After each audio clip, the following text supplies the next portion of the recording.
Welcome back to our conversation, folks. Today we're diving into a pretty charged topic involving Netanyahu and these new allegations coming from Gaza.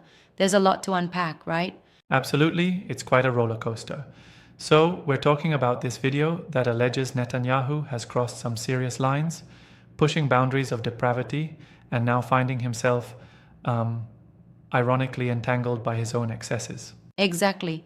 And the video really highlights how humanitarian aid in Gaza, supposed to be a lifeline, is being manipulated. The claim is that aid, which one would assume to be, pure charity, is transformed into something like an ambush.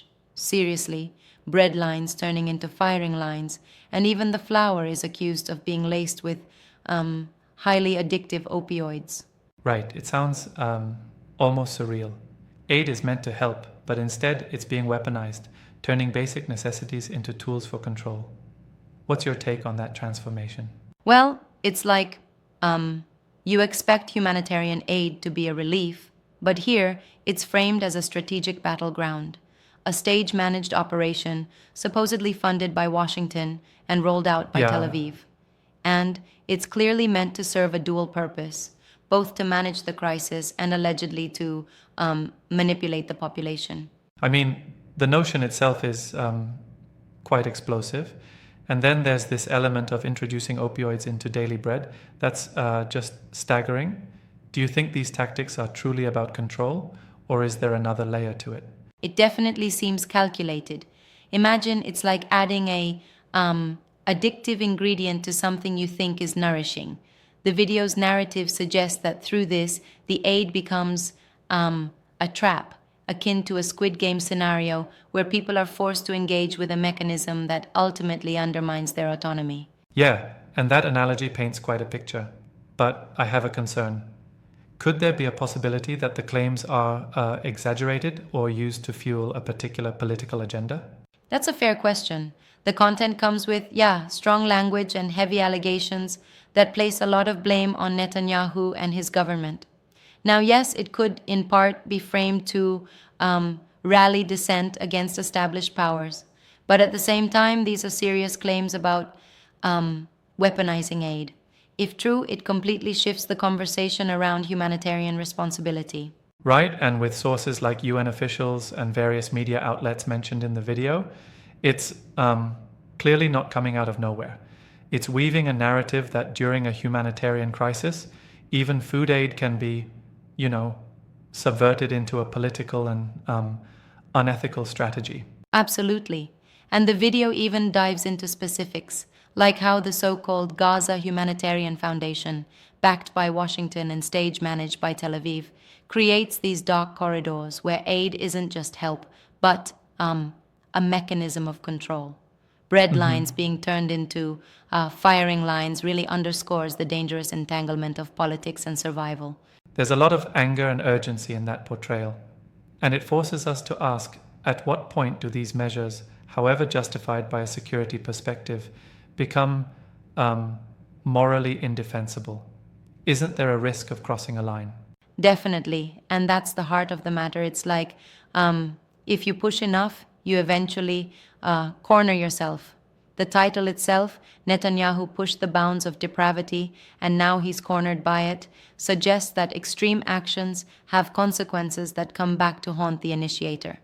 It's a Yeah, sort of poetic justice, but in a very brutal way. it almost has that classic what goes around comes around vibe, but I'm a bit skeptical about whether that phrasing might also be just as much about symbolism as it is about actual policy outcomes on the ground. I can see that, and I think it's a valid critique. While the rhetoric is potent, we have to ask ourselves if it's balanced reporting or part of a larger politically charged performance by the channel.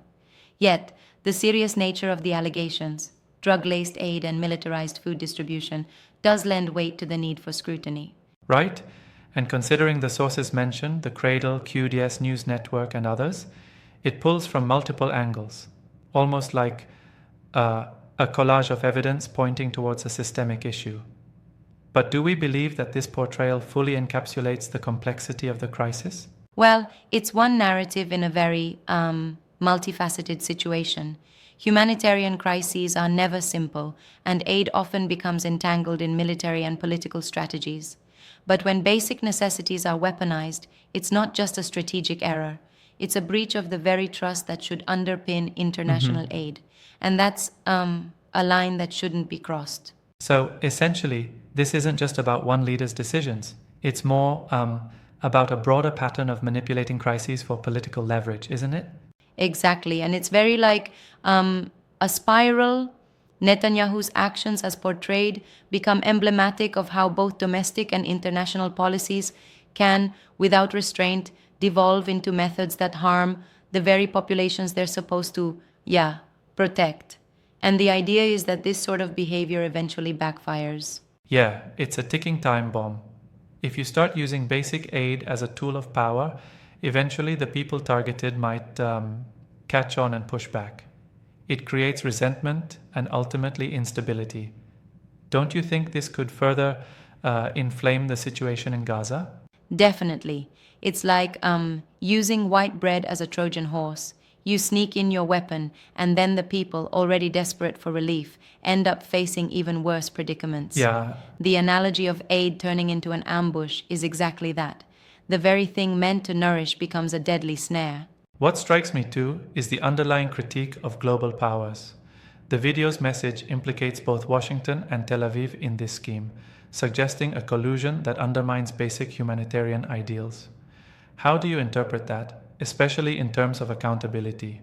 That's a key point. It's like when you have big state actors funding and managing these operations, accountability gets blurred. On one hand, you're dealing with supposedly benevolent aid, but on the other, it's entangled in political maneuvers.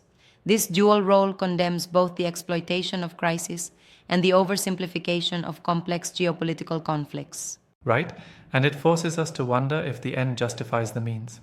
I mean, when aid turns into a tool of control and becomes an instrument of political warfare, isn't that fundamentally at odds with international humanitarian law? Absolutely. It's a complete derailment of what humanitarian aid should be.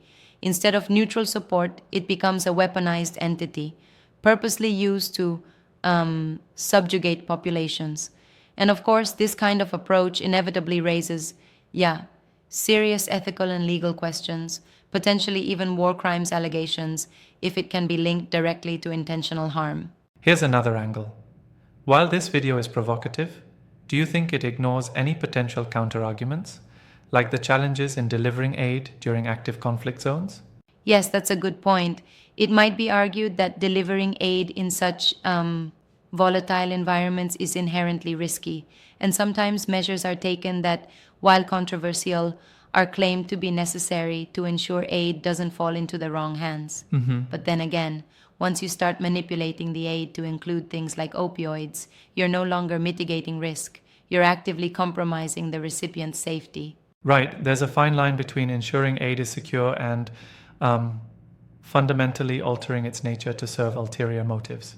And frankly, the idea of bread containing dangerous additives is just way beyond any acceptable protocol. Exactly. It's like you're turning a basic human need, food, into a trap. And if we step back, you see that this isn't just about one policy. It's a reflection of a deeper systemic issue where political operatives manipulate suffering for gain. It really does highlight a darker trend in handling humanitarian crises.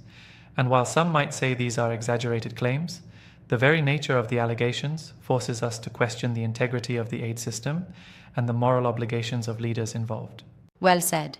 And it's important to note that while there are multiple viewpoints on how aid should be managed under conflict, any deviation that endangers lives, like being laced with addictive substances, should be, vehemently scrutinized and, ideally, uprooted. I totally agree. And it's not just a local issue. It speaks to a broader global responsibility when dealing with crises. The manipulation of aid can have far-reaching consequences, destabilizing regions and eroding trust in humanitarian institutions. Exactly right. And while the channel behind this video presents a harsh, almost blistering critique, it serves as a wake-up call. It presses us to consider whether Political expediency is truly justified when it comes at the cost of civilian welfare. For sure. And it also challenges us to critically evaluate our sources of information in this complex geopolitical arena. As much as the narrative is compelling, it's important to cross-check and seek out multiple perspectives. Yes, indeed.